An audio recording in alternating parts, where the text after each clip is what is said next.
Meanness and betrayal from my wife. That's what this story is about. Have you ever had one of those moments where your entire world shifts on its axis, and suddenly everything you thought you knew turns out to be built on quicksand? That happened to me on what started as the most ordinary Tuesday in April.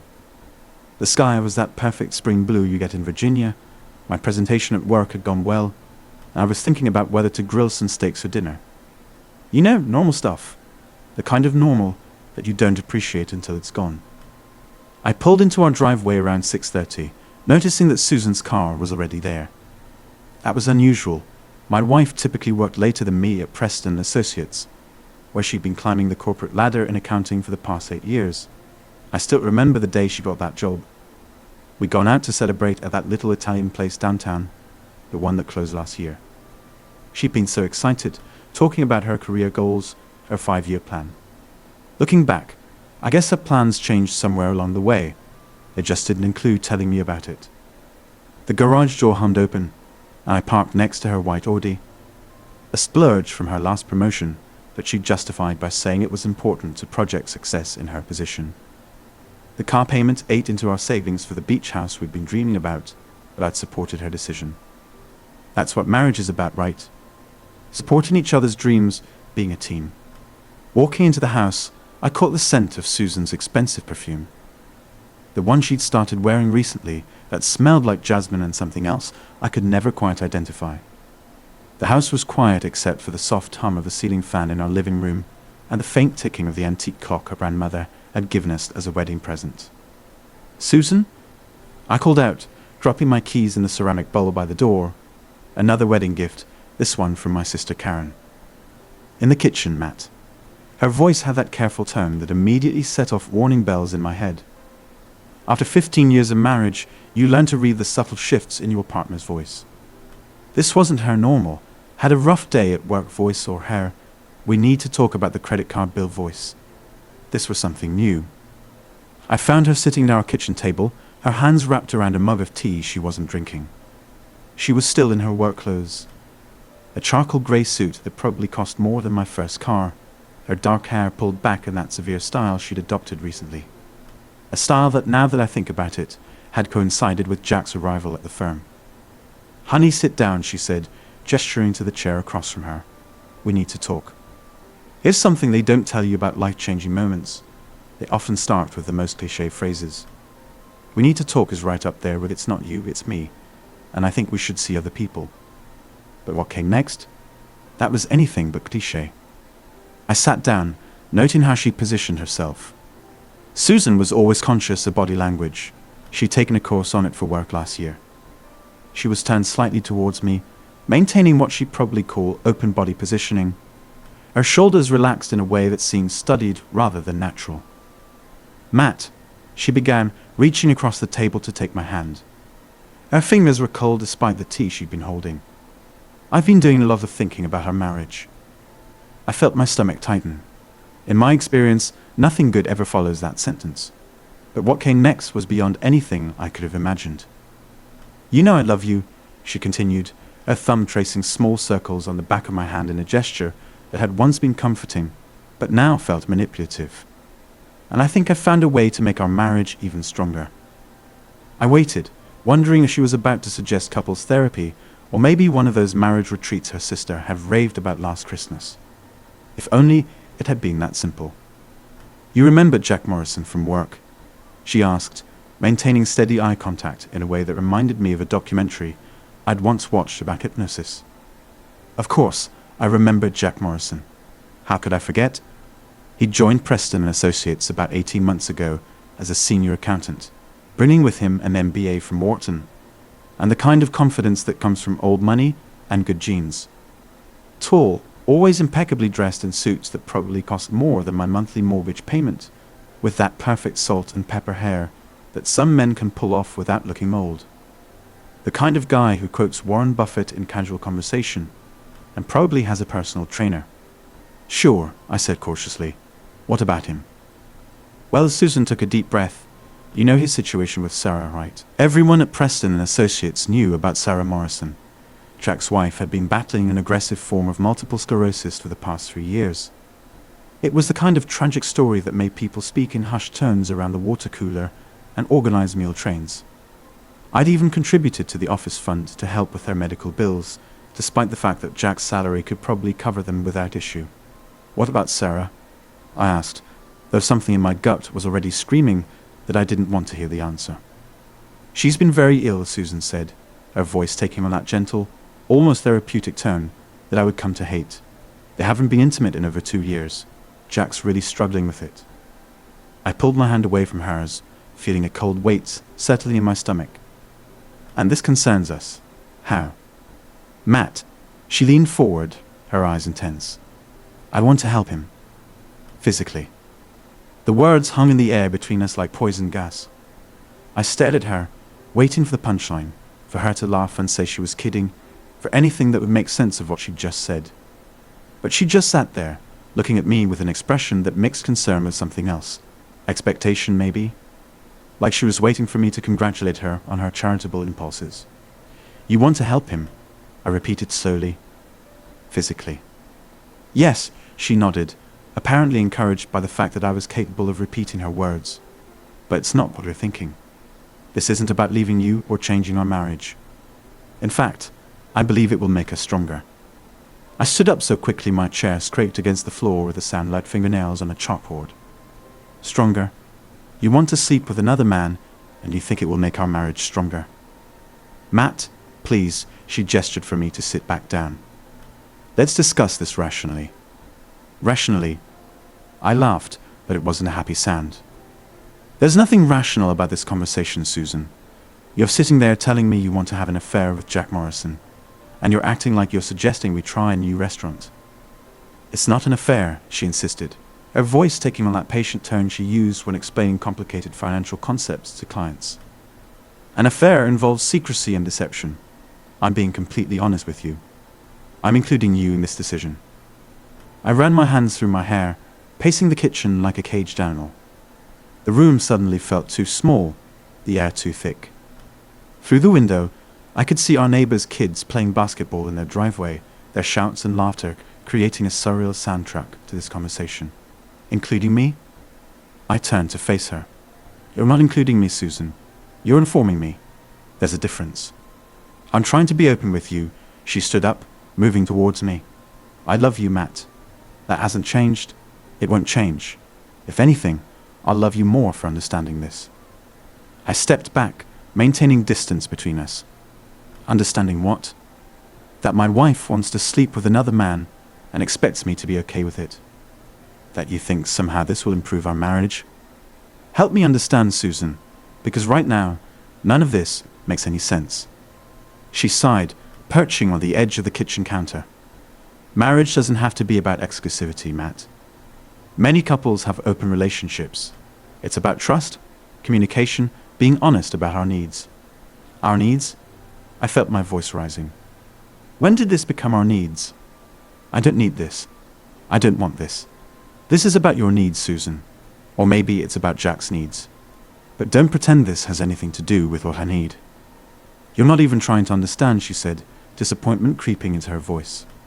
"This could be an opportunity for us to grow, to expand our understanding of love and commitment." "Commitment?" I barked out another laugh. "Please, explain to me how sleeping with Jack shows commitment to our marriage. I'd love to hear that reasoning." "Because I'm choosing to be honest with you," she stepped forward, trying to take my hand again. I moved away. "I could have done this behind your back, but I respect you too much for that. I want you to be part of this journey." "Part of this journey?" I repeated, the words tasting bitter in my mouth. "Do you even hear yourself? You're talking about betraying our marriage vows like it's some kind of spiritual awakening." "It's not betrayal if you know about it," she insisted. "If you agree to it." "But I don't agree to it," I shouted, startling both of us. I never shouted. In 15 years of marriage, I could count on one hand the number of times I've raised my voice. "I don't agree to this, Susan. I won't agree to this." She crossed her arms, her expression hardening. "So you're not even willing to consider it? To have an adult conversation about this? An adult conversation?" I grabbed my keys from the bowl. "Adults don't ask their spouses for permission to cheat.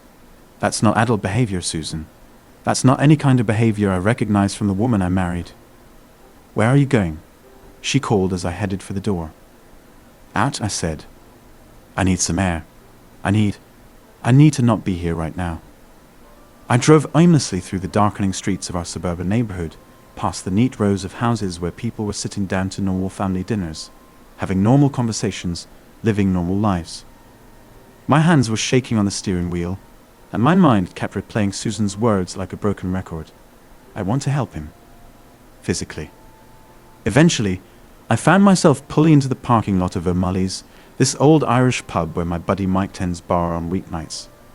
The neon beer signs cast a soft glow through the windows, and the familiar smell of stale beer and wing sauce hit me as I walked in. It was early enough that the place was mostly empty. Matt. Mike looked surprised to see me. In 15 years of marriage, I'd never been the guy who hits the bar on a weeknight. You look like you've seen a ghost, buddy. Worse, I said, sliding onto a bar stool.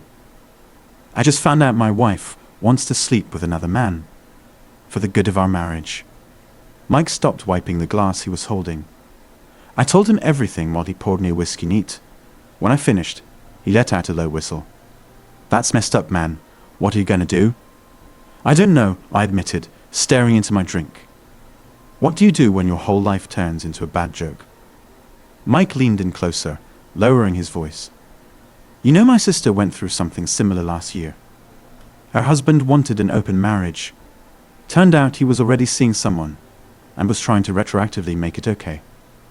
What did she do? Got evidence, lots of it, then took him for everything in the divorce.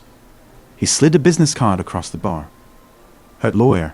Guy's expensive, but he's good. I pocketed the card, feeling something shift inside me. Maybe it was the whiskey, or maybe it was just the realization that I couldn't just sit back and watch my marriage implode. Either way, I knew what I had to do. I spent that night on our couch, listening to Susan's quiet movements upstairs as she got ready for bed. Every creak of the floorboards, every running of water through the pipes. Sounds that had once been the comfortable soundtrack of our life together, now felt like nails on a chalkboard. The next morning, I called in sick to work for the first time in 3 years. As soon as Susan left, wearing a new blouse I'd never seen before, I made 2 important calls. The first was to Alan Shapiro, the lawyer Mike had recommended. Shapiro's office was in one of those glossy downtown buildings with a doorman and elevator music. The man himself was nothing like I expected. Instead of a slick divorce shark, he was a grandfatherly type with reading glasses perched on his nose and a bouty that looked like it had seen better days. Mr. Reynolds, he said, gesturing to a leather chair across from his desk. Tell me what brings you here today. I laid out the whole bizarre situation. Susan's proposal, her rationalization, everything. Shapiro listened without interrupting, occasionally making notes on a yellow legal pad. Well, he said finally, I have to say this is a new one. Usually, people come to me after the fact, not before. You're thinking ahead. That's good. So what should I do? He leaned back in his chair, tapping his pen against the legal pad. Legally speaking, your position would be much stronger with evidence. Not just suspicions or conversations, but concrete proof. In cases like this, documentation is everything. What kind of documentation? Emails, text messages, photos, videos, anything that proves the relationship and her intent. But he held up a warning finger. You have to be careful. There are laws about surveillance and privacy. You can't just go putting cameras everywhere. He spent the next hour explaining what would and wouldn't be admissible in court. By the time I left his office, I had a clear plan and a new sense of purpose. My next stop was a small shop on the outskirts of town called Security Solutions. The sign was faded, and the storefront looked like it hadn't been updated since the 90s, but Mike had sworn by the owner, a former private investigator named Pete. The bell over the door jingled as I walked in, and a voice called from the back, "Be right with you." Pete turned out to be a short, wiry man with sharp eyes and a military-style buzz cut. When I explained my situation, he nodded knowingly. You'd be surprised how often I hear stories like this, he said, leading me to a display case. Or maybe you wouldn't given the circumstances. Here's what you're going to need. He set me up with everything. voice-activated recorders, small enough to hide in the bedroom and car, GPS trackers that could be monitored from my phone, and software to track Susan's digital footprint. It cost more than I wanted to spend, but as Pete said, divorce is expensive. Evidence is priceless. I spent the afternoon setting everything up while Susan was at work. The voice recorder went under our bed, disguised as part of the frame. Another went into her car, tucked beneath the passenger seat. The GPS tracker found a home in her spare tire well. By evening, I had our house wired like a spy movie set. I almost felt guilty about it. Almost. Then I remembered Susan's calm voice saying, "I want to help him." Physically. The evidence started rolling in faster than I expected. That very night, I caught her first phone call with Jack. I told Matt about us. Her voice came through the recorder, slightly muffled but clear enough. He didn't take it well, but he'll come around. He has to understand this is for the best. Jack's voice was deeper, hesitant. "Are you sure about this, Susan? Maybe we should wait." "No," she said firmly. "I'm tired of waiting. I've booked us a room at the Riverside Hotel for next weekend. Matt will be at his fantasy football draft all day Saturday. It's perfect." Fantasy football draft? I hadn't played in years. The lie stung more than I expected. Not because she was lying, but because she was lying so casually, so easily. How long had this been going on? How many other lies had I missed? The next day, while Susan was at her weekly yoga class, or at least that's where she said she was going, I decided to do some digital digging. Her email password was still our wedding anniversary, 07,152,008, which said something about either her sentimentality or her carelessness. Maybe both. What I found made me sick to my stomach. Dozens of emails between her and Jack, going back months. They started innocently enough. Work-related messages, then friendly chats, then increasingly personal conversations.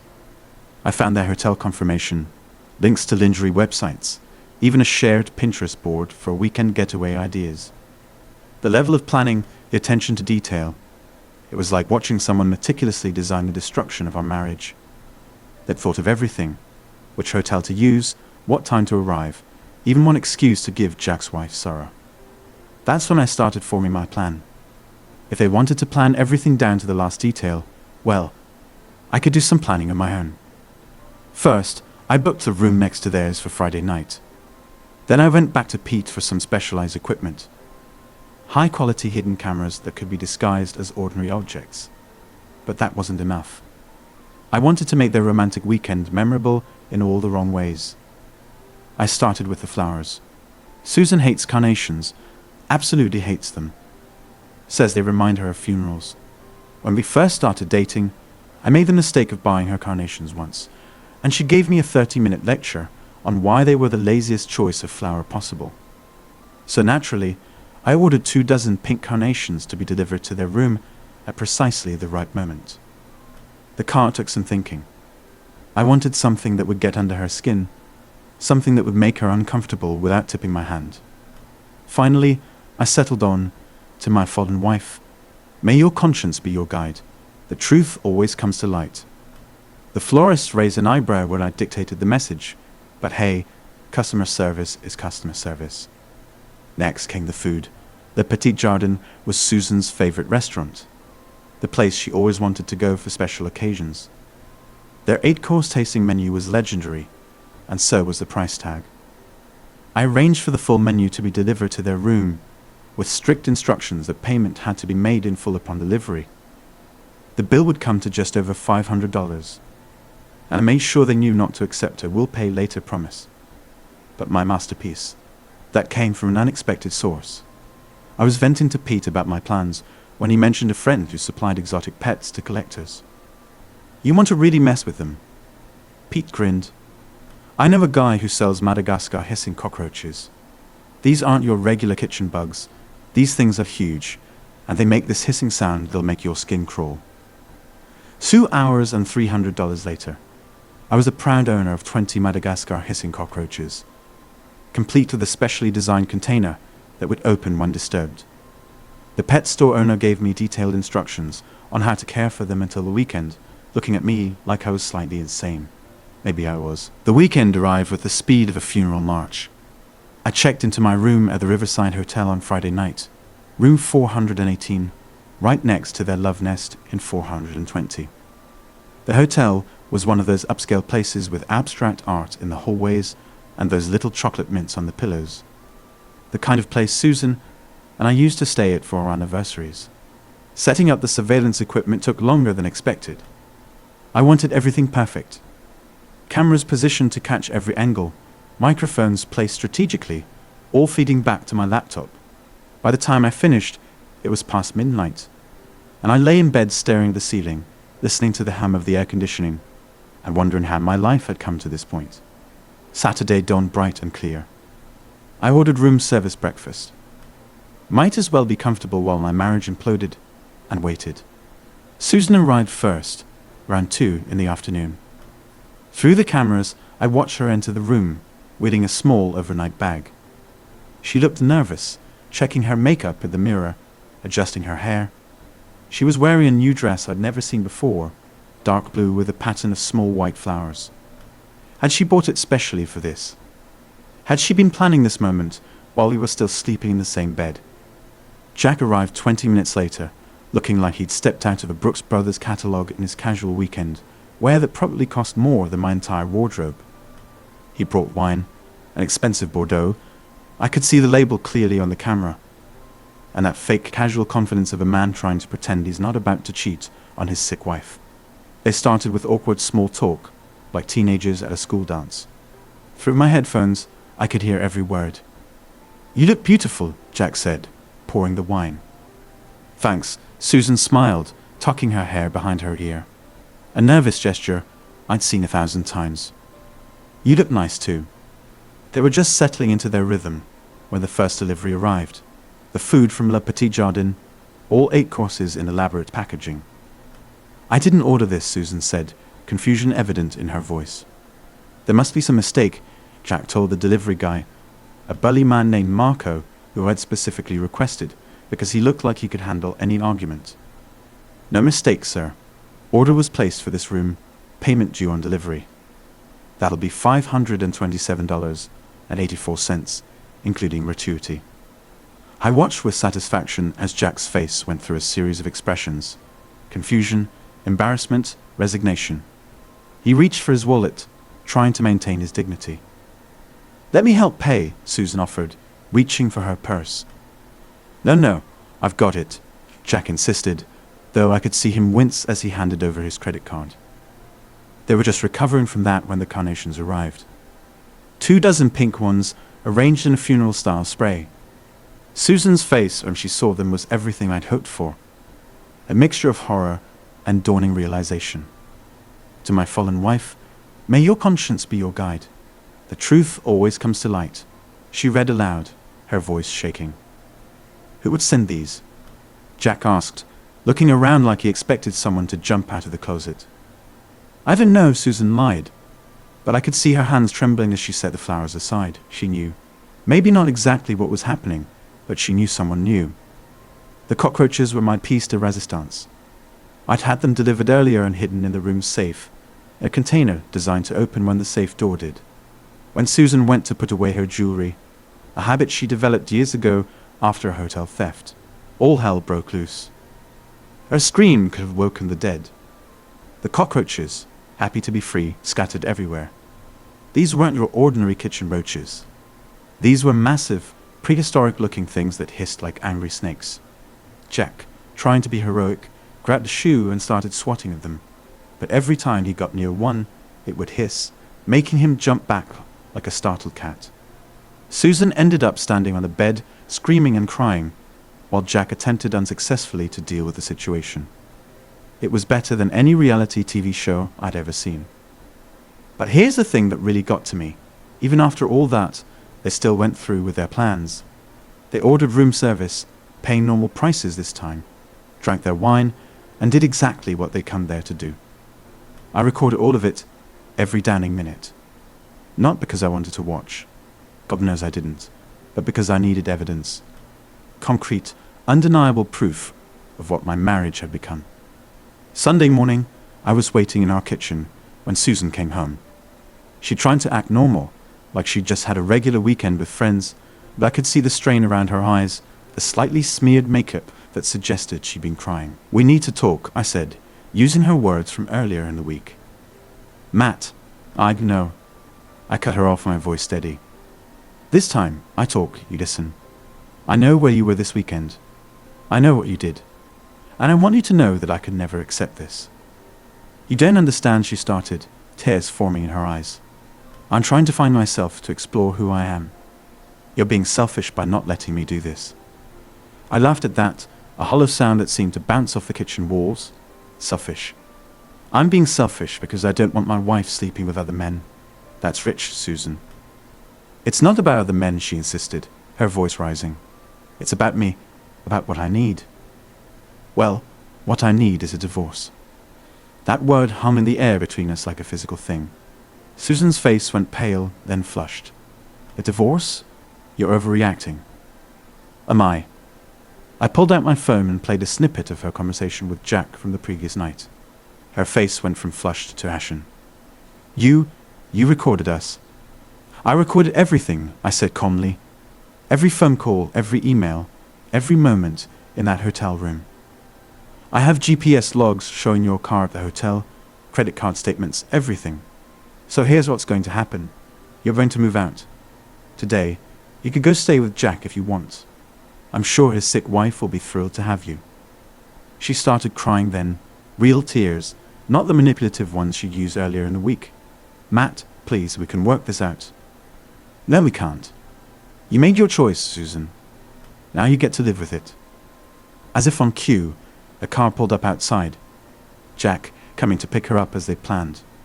I walked her to the door, watching as she got into his fancy car with her overnight bag. They drove away, and I felt nothing. No pain, no rage, just a profound sense of relief. The divorce proceedings, though clinical on paper, were anything but painless. In theory, we both should have been able to walk away quietly, but that wasn't the path we ended up taking. The moment Susan realized the depth of my documentation, every recorded conversation, GPS log, hotel receipt, and time-stamped email, I saw a flicker of genuine fear across her face. She'd underestimated just how serious I was, and that realization hit her with the force of a freight train. Our first meeting in the lawyer's office was tense, to say the least. Susan looked haggard, a shadow of the confident woman who had boldly demanded space to explore just days prior. The papers were spread before her like a grim display of evidence, each document a nail in the coffin of what we once called our marriage. My attorney, a sharp, unflinching professional with a reputation for unyielding dedication, had meticulously organized everything, presenting it in a way that left no room for doubt or debate. Susan's lawyer, a polished man with slicked back hair and a faint smirk, started with the usual posturing, suggesting that perhaps we could reach an amicable agreement. He talked about Susan's rights, about finding common ground and putting past grievances aside. But every time he mentioned something Susan felt entitled to, my attorney would calmly slide a piece of paper across the table, a receipt, a GPS log, or, in one unforgettable instance, a detailed timeline of her affair, complete with dates, locations, and expenses she charged to our joint account. Her lawyer's smile faded quickly. He tried redirecting, deflecting, asking questions that hinted at some shared responsibility on my part, but each attempt fell flat. The weight of the evidence was overwhelming, and I saw the resolve in Susan's eyes start to crack. Finally, in a last-ditch effort to secure some semblance of an agreement, her lawyer brought up the possibility of alimony. He argued that Susan had left her career to support me early on, that she contributed to the household in intangible ways. But I had expected this unprepared. I pulled out a stack of financial records showing exactly how much I had contributed financially over the years, including the trips we'd taken, the home renovations she'd wanted, the business dinners that were anything but. "Let's be honest, Susan," I said, my voice colder than I'd intended. "This is about the choices you made, choices that come with consequences." She finally looked up at me, her eyes red-rimmed but defiant. "You don't understand, Matt. You never did." "Maybe I don't," I replied, shrugging. But I know one thing. I'm done paying for your exploration of whatever you think you missed out on. It was in that moment that she seemed to realize just how thoroughly I had planned this. Our lawyer knew it too. His shoulders slumped, and he started gathering his things, signaling a shift. They were done fighting. And that was it. With a few more signatures, the entire ordeal was essentially over, wrapped up faster than even I had anticipated. As for Jack, the fallout was just as swift. It didn't take long for his wife, Sarah, to find out about the affair. Somehow, I suspect one of my documents found its way to her inbox. Perhaps anonymously, perhaps not. From what I heard, she wasted no time confronting Jack. There was no dramatic scene, no opportunity for him to make excuses or explanations. She simply handed him a folder of documents just as damning as the ones I had on Susan. She looked him straight in the eye and told him he had until morning to vacate their home. Jack didn't fare as well as Susan in the aftermath. Sarah's family had deep pockets and powerful connections, and with their help, she secured a legal team that made mine look like amateurs by comparison. Jack, it turned out, was leveraged up to his eyeballs, his wealth tied up in assets Sarah now had a claim to. Within weeks, she had him cornered. He lost their home, half of his investments, and his business connections were rapidly distancing themselves from him. The last I heard, she'd taken nearly everything he owned, leaving him with just enough to cover his mounting legal fees and his reputation in tatters. The divorce settlement with Susan was almost anticlimactic by comparison. Once her lawyer saw the full extent of what I had against her, there was no room for negotiation. She walked away with far less than she'd expected. No alimony, no joint assets, just her personal belongings and the clothes on her back. She looked like she wanted to say something as she gathered her things for the last time. But I turned away, unwilling to hear whatever last-ditch rationalization she might have come up with. It was over. In the weeks that followed, I could feel a weight lifting, as if each step I took away from Susan and the chaos of our marriage made me lighter. Friends and family who'd watched the ordeal from the sidelines reached out, many of them admitting that they'd seen signs long before I had. And while the betrayal stung, there was a strange satisfaction in knowing that justice, however small, had been served. Susan moved in with Jack, but that lasted about as long as you'd expect for a relationship built on lies and betrayal. 6 months later, I heard she'd taken a job in Chicago. Jack left the firm too, heading to some startup in Silicon Valley. I got promoted to his old position. Funny how life works sometimes. These days I'm doing pretty well. The new house is smaller, but it's mine, free and clear. I've started dating again cautiously. And I've learned some important lessons about love, trust, and the strategic deployment of Madagascar hissing cockroaches. You know what they say about karma? Sometimes it needs a little help. And sometimes that help comes in the form of room service bills, funeral flowers, and very, very large insects. But the biggest lesson I learned, the truth always comes out. Always. Whether it's through careful planning and surveillance, or just the natural way lies tend to unravel, the truth finds its way to the surface. Susan wanted to find herself. Well, I hope she did. I found myself too. Turns out I'm stronger than I thought. Looking back now, I realize that Susan did make our marriage stronger, just not in the way she intended. She made me stronger by showing me what I wouldn't tolerate, what I didn't deserve.